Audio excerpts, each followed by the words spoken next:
بيبدأ مسلسل ببنت اسمها رو، بنت مراهقة بتحكي عن نفسها وكأنها بتتكلم من جوه دماغها، بتحكي عن طفولتها وعن القلق اللي كان بيجي لها فجأة وعن إحساسها دايما إنها مش مرتاحة في جلدها كده، والمشهد بيتحول لطفولتها طفلة صغير وبتصرخ وبتتوتر من غير سبب واضح والدكاترة مش فاهمين ليه، ومن بدري واضح إنها جواها حاجة مش مستقرة. ونيجي بقى في الحاضر، رو راجعة من مصحة علاج الإدمان وأهلها مستنيين تبقى كويسة وتبدأ من جديد، لكن أول حاجة بتعملها بعد ما ترجع بتخرج وتدور على مخدرات، وفي حفلة كده في بيت كبير كان فيه إضاءة نيون وموسيقى عالية وكل حاجة فوضى طبعا. بنشوف اغلب الشخصيات لاول مره. معانا نيت وده شاب مثالي ورياضي بس عينه كده فيها حاجه تقيله، ومعانا واحده اسمها مادي واثقه جدا في نفسها وحضورها قوي، وعلاقتها بنيت دايما معقده اللي هو اول واحد قلنا عنه. على الناحيه التانيه في كات او كيت، ودي بنت هاديه من بره بس جواها في حاجه تانية مختلفه. وفي كاسي ودي حساسه جدا وبتدور على اي حب باي شكل. وفي ماكاي وده لاعب كوره بيحاول يوازن بين صورته قدام الناس وبين حياته. في وسط كل ده بتدخل جول ودي بنت جديده جدا، وجولز دي شعرها ملون وطاقتها غريبه كده وكانها مش مهتمه باي حاجه. وبدات اول ما رو تشوفها البنت المدمنه بطله المسلسل بتتشد لها بشكل غريب. وفي مشهد مهم كده كانت رو خارجه من الحفله مدهوله طبعا ومتنيله على عينها وشبه مخموره، فوقعت على الارض، فجولز قربت منها وبدات تساعدها انها تقوم وبتوصلها للبيت. المشهد بسيط لكنه بدايه لكل حاجه، ومن هنا بدات العلاقه بينهم تكبر اكتر وتبقى وطيده يعني. وروب تبدا تتعلق بجولز بسرعه جدا، وفي مشاهد كتير جدا زي ان هم مثلا كانوا قاعدين في الاوضه بيتكلموا عن الحياه وعن الهروب من الواقع بشكل عام. وجولز بتبقى بالنسبه لروم حاجه شبه الامان كده، لكن في نفس الوقت جولز عندها حياتها الخاصه. في مشهد صادم كده بينهم بنكتشف ان جولز بتقابل رجاله اكبر منها من على النت، وواحد منهم بيكون والد نيت الولد اللي هو الرياضي بتاع الحفله. وهنا بيبدا خط تاني مظلم كده. نيت رغم ان هو يبين مسيطر بس هو عنده مشاكل عميقه، علاقته بابوه وحشه جدا وعنده غضب مكبوت وعنده هوس بالسيطره. ففي مشهد مرعب كده نيت بدا يهدد جولز ان هو يستخدم صور ومعلومات ضدها ويجبرها تمشي على طريق هو عايزه. فجولز بدات تبان انها قويه وبتاع بس هي كانت خايفه. وعلى الناحيه التانيه كانت رو ادمانها لسه مستمر في مشاهد كتير جدا، بتاخد حبوب في الحمام وبتكذب على امها وبتحاول تبان انها طبيعيه قدام اختها، لكن في الحقيقه انها بتغرق اكتر. وفي مشهد مؤلم كده امها بتكتشف وبتواجهها، فاروق قالت لها انا مش عارفه ابطل البتاع ده ومش عايزه ابطله. المشهد كان طويل جدا وكله زعيق ومشاكل كتير. وفي نفس الوقت كيت كانت باينه انها بدات تتحول من بنت خجوله لواحده بتستغل جسمها اونلاين. في مشاهد ليها كانت بتطلع لابسه هدوم جريئه جدا وبتتكلم بثقه وبدات تبني شخصيه تانية خالص. وكانت كاسي في الناحيه التانية بتدخل في علاقه مع ماكاي، العلاقه اللي فيها حب وكل حاجه بس فيها ضغط واستغلال وعدم امان. وفي مشهد مؤثر كده ان كاسي حملت منه اصلا وبدات تضطر تاخد قرار صعب جدا. فكل شخصيه هنا عندها قصه وعندها وجع معين. نرجع بقى لرو جولز، العلاقه بينهم بقت اعمق لكن كمان معقده اكتر. رو بقت معتمده عليها بشكل كبير جدا باعتبارها واحده مدمنه وعايزه بني ادم طبيعي تعتمد عليه، وجولز بدات تحس بالضغط والشيله اللي هي شايلاها. في مشهد مهم كده جولز قالت لها على فكره انا مش مسؤوله عنك، فالجمله كسرت حاجه جوه رو قوي. وفي نفس الوقت نيت ومادي بداوا يدخلوا في علاقه سامه قوي، بقى في حب عنيف وخناقات وسيطره وغيره لحد ما العلاقه انفجرت خالص. وقرب النهايه التوتر بدا يوصل لاعلى نقطه بين كل الشخصيات، وبدا يعملوا خطه عشان يوقعوا بنيت طالما هو بيبتز جول. فجولز بدات تدخل في الموضوع ده رغم انها خايفه جدا، وفي نفس الوقت روب توصل لنقطه انهيار، عايزه تبطل ادمان بس عماله تفوق، وعايزه تمسك بجولز بس برضه بتخسرها. فالمشهد الاخير كان مهم جدا ان جولز قررت تمشي وتقف في محطه القطر ورو معاها، وفي لحظه جولز بدات تركب ورو تقف ما تركب وترجع لوحدها وقالت انا هرجع للمخدرات خلاص. واخر مشهد جه رو هي ماشيه، وبعدين المشهد بيتحول لاستعراض غريب جدا مليان رقص وناس واضاءه كانه داخل عقلها مش واضح هو ده انهيار ولا هروب ولا هي بتلاقي نفسها في الحياه دي. الاحساس اللي بيفضل بعد كده في اخر السيزون الاول ان كل الشخصيات بتدور على حاجه بس الطرق اللي بيختاروها بتكسرهم اكتر. نيجي بقى على السيزون الثاني، بيبدا السيزون الثاني بشخصيه فيز اللي هو الديلر بتاع رو. تمام،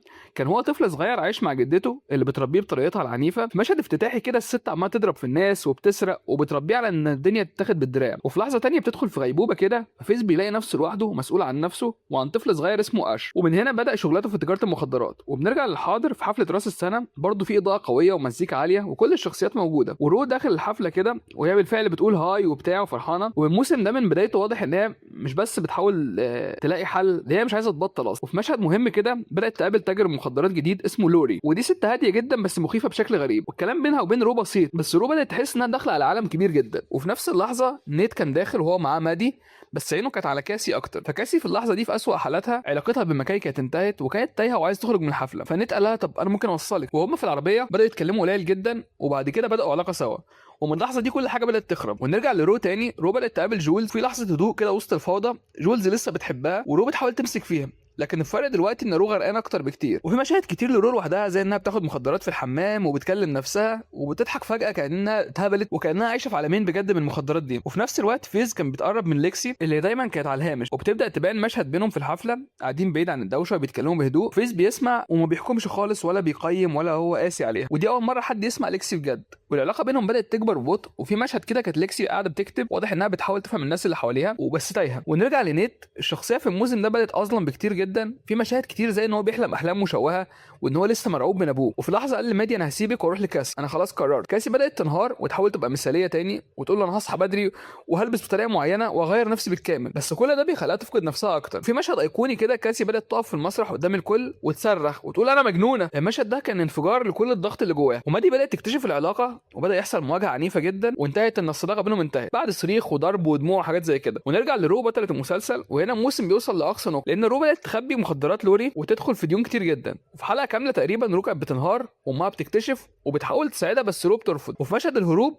رو بدات تجري في الشارع وتخبط في ناس وتعدي طرق وتتهرب من الشرطه. المشهد كان طويل ومرهق كانك انت متفرج لهربان. وفي الاخر بتروح للوري تاني، وهنا الجو بقى مرعب. البيت هادي زياده عن اللزوم ولوري بتتكلم بهدوء بتقول لها انت مدينه ليا. فالمشهد كان فيه تهديد من غير ما يتقال بصراحه كده. ورو بدات تهرب بس فضل احساس بالخطر ده معاها. في نفس الوقت ليكسي كانت بتقدم مسرحيه مبنيه على حياتهم، اعاده تمثيل لحياتهم وفتح الاسرار ولحظات محرجه كده. وكل شخصيه كانت في المسرحيه بيلاقي نفسها، وبدا ردود افعالهم تختلف عن بعض. يعني كاسي كانت منهاره ومادي كانت مصدومه جدا ونيت كان متضايق جدا انها مطلعاه بالطريقه دي. انما بالنسبه لفيز كان بيحاول يروح العرض لكن الشرطه بتقبض عليه قبل ما يوصل. وفي مشهد النهايه كان مؤلم جدا ان هو كان واقف مستسلم وكل حاجه انتهت، واخوه اللي بدا طفولته يحكوا عن ماضيه في طفولته يعني في البدايه مات في المطارده دي. والموسم بيقفل بشكل هادي جدا ان رو كانت بدات تتكلم انها حاولت تبطل ولو لفتره، بس هي ما عرفتش خالص. وكان السيزون الثاني بيتكلم عن انك ممكن توصل لاقصى نسخه من نفسك وتشوف هل تقدر ترجع ولا لا. ده يا جماعه مسلسل باختصار. ممكن اعمل لكم يعني اجزاء مفصله كده حسب التفاعل مع الجزء ده. لو لقيته متشاف كويس هعمل لكم جزء تاني كده مفصل اكتر، بس هو ده عشان الناس اللي عايزه تتابع يعني المسلسل وتبقى فاهمه الدنيا بتقول ايه. في حلقه جديده وصلوا الفيديو 40 لايك ومع السلامه. انا يا جماعه قناه ملخصات من الاخر. لو انت عايز اي فيلم معين قول لي هعمله لك واسيبه لك في الكومنتات. لو انت عايز مثلا شايف ان انا بنزل حاجات اباحيه او كده، لا يا جماعه خالص، القناه مش غرضها كده. بس حط نفسكم مكاني، لسه ببدا، بحيث ان انا عايز اتشاف الناس اكتر، وده اكتر حاجه بتتشاف. بلس انا ما طلبش مني فيديو وما عملتوش عشان تقول لي مثلا انت استسهلت وعملت اباحه. وحاجه تانية معانا يا جماعه، المواقع والحاجات بتاعت الاباحه الصرف بقت معرضين انكم تشوفوا في اي حته، حتى اطفالنا متعرضين ليها. فما تجيش على قناه انا عاملها اصلا الافلام مش كل الاطفال يعرفوا يشوفوا ملخصات الافلام. لان مثلا لو فيلم فيه زومبيز، في واحد بيحبس بنته في اوضه، الحاجات دي مش طبيعي طفل يشوفها.